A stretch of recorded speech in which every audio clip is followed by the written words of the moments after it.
NHA Medical Assistant Review. Question 1. A patient's pulse is 48 bpm with regular rhythm. What is the term? Tachycardia, bradycardia, arrhythmia, normal. Bradycardia refers to a heart rate below 60 bpm in adults. While some athletes have normal low rates, bradycardia may indicate underlying pathology requiring evaluation.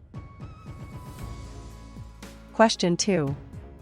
What is the correct medical term for difficulty swallowing? Dyspnea, dysphagia, dysuria, dysphonia. Dysphagia, dys equals difficulty, phagia equals swallowing, is trouble swallowing. Dyspnea is difficulty breathing, dysuria is painful urination, and dysphonia is voice impairment. Question 3.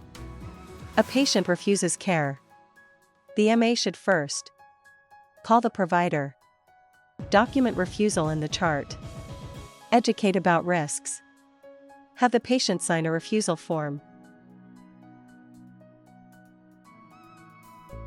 Before documenting refusal, the MA should educate the patient about risks of refusing care to ensure the refusal is informed. If patient still refuses, document and notify provider. Question 4.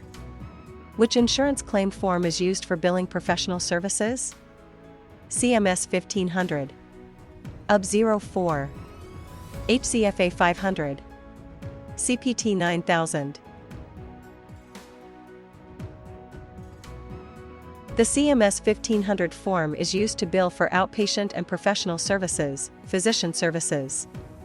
The UB 04 is used for hospital/institutional billing. Question 5. Which action is a breach of patient confidentiality? Discussing patient info with billing staff. Texting a patient's lab result to another provider without consent. Sharing patient chart with the attending physician.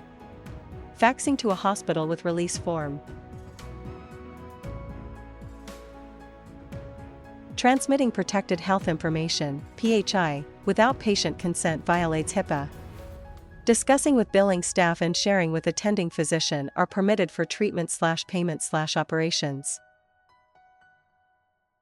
Question 6. Which part of the brain is primarily responsible for balance and coordination? Cerebrum, hypothalamus, cerebellum, medulla. The cerebellum coordinates voluntary movement, balance, and fine motor control. The cerebrum controls conscious thought, the hypothalamus regulates homeostasis, and the medulla controls autonomic functions like breathing. Question 7. A prescription reads, Sig, 1-tab POTID-PRN pain. How often may the patient take the medication? Once a day. Every 8 hours as needed. Only before meals. Every 12 hours. TID means 3 times daily, and PRN means as needed. The patient may take 1 tablet every 8 hours when experiencing pain, not on a fixed schedule. Question 8. Which of the following is a systemic sign of infection? Redness at injection site. Purulent drainage. Fever. Swelling. Fever indicates a systemic immune response to infection, affecting the whole body. Redness, purulent drainage, and swelling are localized signs of infection at the site. Question 9. In which circumstance can a minor legally consent for care without a parent? Dental cleaning. Vaccination. Pregnancy treatment. Vision screening. Minors may consent to treatment related to pregnancy, STDs, substance abuse, and mental health in many states without parental consent. Routine care requires parental consent. Question 10. What is the primary function of thrombocytes? oxygen transport, antibody production, blood clotting, nutrient delivery. Thrombocytes, platelets, help form blood clots to stop bleeding. They aggregate at injury sites and activate the coagulation cascade. RBCs transport oxygen, WBCs produce antibodies. Question 11. A patient is scheduled for a fasting blood glucose test but reports drinking coffee with sugar before arrival. What should the medical assistant do? Proceed with the test as ordered. Reschedule the test for another day. Draw the sample but note the intake. Inform the provider before proceeding. The MA should inform the provider before proceeding since sugar intake invalidates fasting results. The provider will decide whether to proceed, cancel, or reschedule based on clinical necessity. Question 12. When preparing an intramuscular injection for an adult, the correct angle of insertion is 10 to 15 degrees, 45 degrees, 72 to 90 degrees, 30 degrees. IM injections require a 72 to 90 degree angle to ensure medication reaches deep muscle tissue. Subcutaneous injections use 45 degrees, and intradermal use 10 to 15 degrees. Question 13. A patient expresses fear of needles before a venipuncture. The medical assistant's best response is, "Don't worry, it won't hurt at all. It's normal to be nervous. Let's take a few deep breaths. You have to stay still or I can't do it. Just look away and relax." Acknowledging the patient's concern and offering coping techniques demonstrates empathy and professionalism. False reassurance or dismissive statements undermine trust and increase anxiety. Question 14. Which of the following is a sterile field violation? Opening instruments away from the sterile field. Keeping hands above the waist.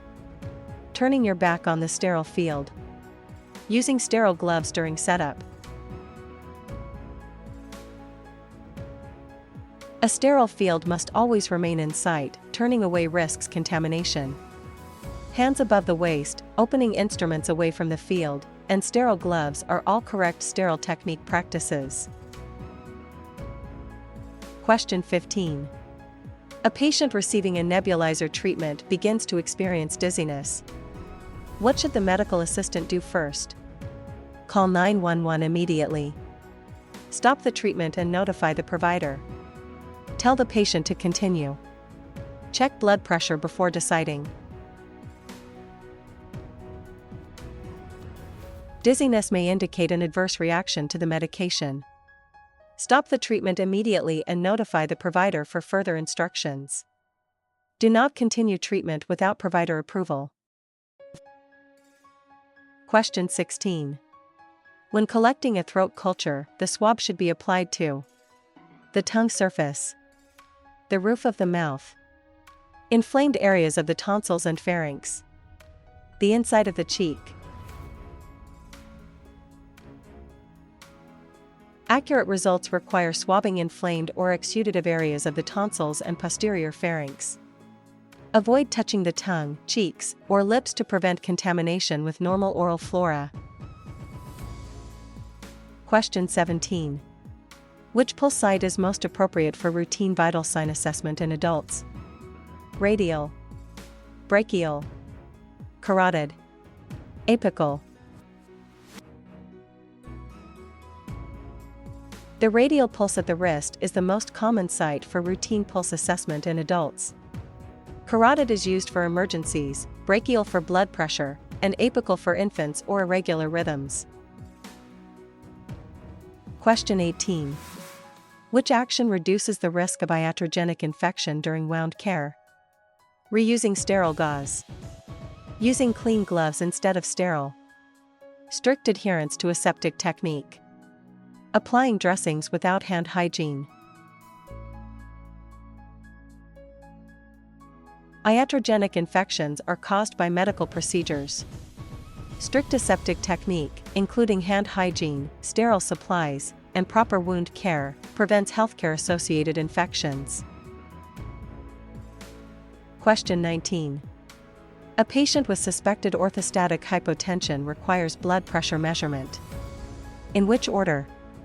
Sitting, standing, lying down, sitting, standing, lying down, sitting. Any order is acceptable. Start with supine, lying down, then sitting, then standing to observe BP changes with positional changes. Orthostatic hypotension is diagnosed when BP drops significantly upon standing. Question 20. Which of the following laboratory tests requires the specimen to be protected from light? Potassium, bilirubin, sodium, glucose. Bilirubin is photosensitive and degrades when exposed to light, causing falsely low results. Specimens should be collected in amber tubes or wrapped in foil immediately after collection.